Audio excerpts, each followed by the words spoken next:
Let's design a mob farm. I would like to farm prismarine and sea lamps. These blocks can be found naturally in an ocean monument, but those are a one-time harvest. Luckily for us, the guardians that spawn there can drop prismarine shards and crystals, which can be used to craft these various prismarine blocks. Because guardians respawn at ocean monuments, we have a renewable source for these blocks that we can farm. So step 1, basic farm design. Guardians only spawn in water and only at ocean monuments. To be precise, guardians spawn within this 58 by 58 by 19 block high area that encloses the monument. The easiest way to farm them is to build some kind of collecting chamber that kills them. Something like a 4x4 drop chute onto some soul campfires right in the middle of the monument. We could build the farm just like this and it would work, but it would be kind of slow. To see why, let's take a look at our simulation distance. Most people play with the default setting, which is around 11. Some people with powerful computers go even higher. But let's look at what a setting of 11 means. A simulation distance of 11 means that a 23 by 23 square of chunks are loaded, and things like redstone, mob spawning, and mob movement happens within them. The simulation distance of 11 looks like this on our map. The next thing to look at is called a despawn sphere. This is a sphere with a radius of 128 blocks in all directions from the player, including up and down. 128 blocks is roughly equivalent to a sphere that would fit inside a 15 by 15 chunk square centered on the player. Anything spawning in this sphere counts towards a maximum mob limit. Anything that spawns outside of the sphere instantly despawns. The despawn sphere for our guardian farm fits roughly in this area of the map. Thinking vertically now, we don't usually have to worry about the top part of the sphere unless we're underground, because most of that area is sky. The only hostile sky mobs in the overworld are phantoms, but we do have to worry about the 128 block half sphere below our player, because there's a lot of caves and a lot of ocean that's outside the ocean monument. When mobs spawn in these locations, they take up the mob cap and fewer guardians spawn. So there's a few basic ways to speed up our farm. We could either light up as many caves as possible in these chunks, or cover the cave floor with unspawnable blocks like glass or leaves or slabs, carpet, etc. Or we can move the player. The higher up we move the player, the fewer caves we need to worry about, and the less deep ocean lies within our despawn sphere. For my farm, I'm going to move my player up to about Y186 or so that the despawn sphere scoops a bowl of water out just above the ocean monument. There will be a little bit of the surrounding ocean included, but that should be just fish and squid. Basically, the majority of spawnable water blocks inside the sphere will be ocean monument water, which should get us a lot of guardians.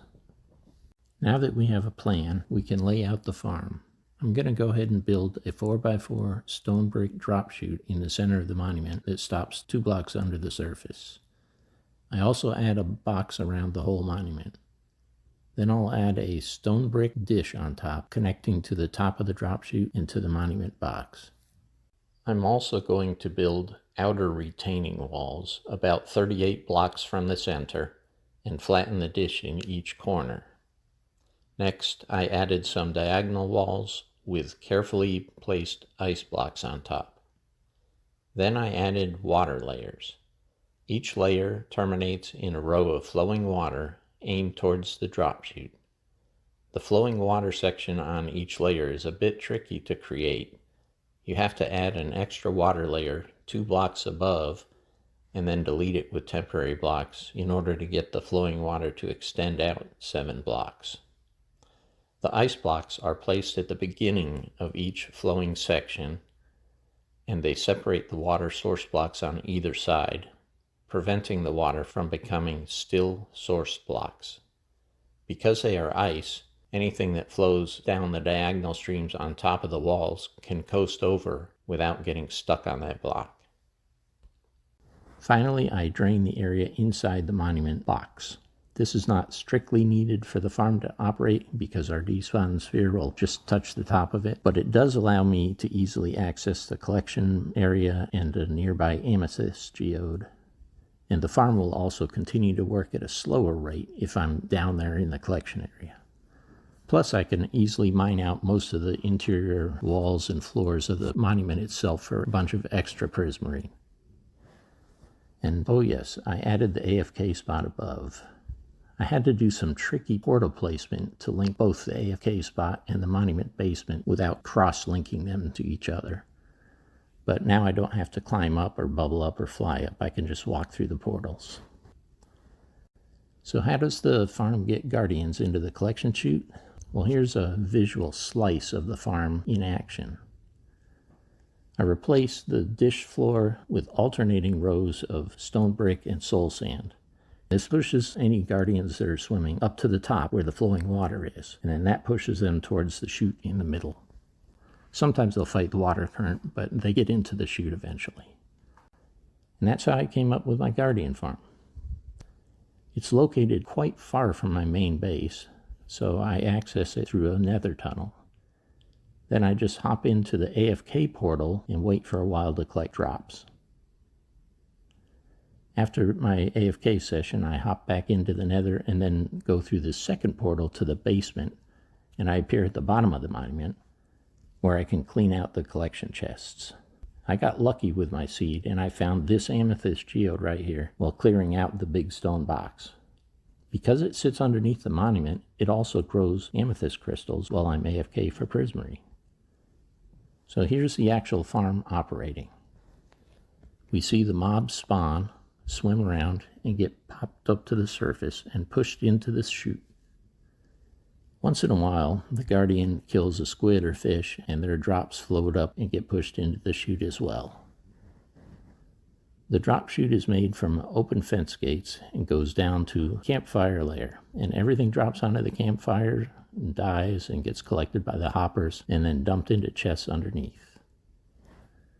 Very rarely a drown might spawn at night, but the output is 99% prismarine, fish, and ink sacs. So, did you enjoy this tutorial and tour? I tried to make it less of a build this way tutorial and more of a this is how you design a farm. Is this the best guardian farm? Nope. But it's mine, and I feel rewarded while fighting through all the steps to finally see it actually work. There's a lot of work that went into this monument, and there's something to be said for knowing how to design a mob farm that works well enough for your needs. I don't design all of my farms myself, but I do try and understand the designs that I borrow from others, and then I'll make tweaks to make it work better, or look better, or to save building time. So I hope you enjoyed the video. It's been quite a while since I made a tutorial quite this complicated, especially from an editing standpoint.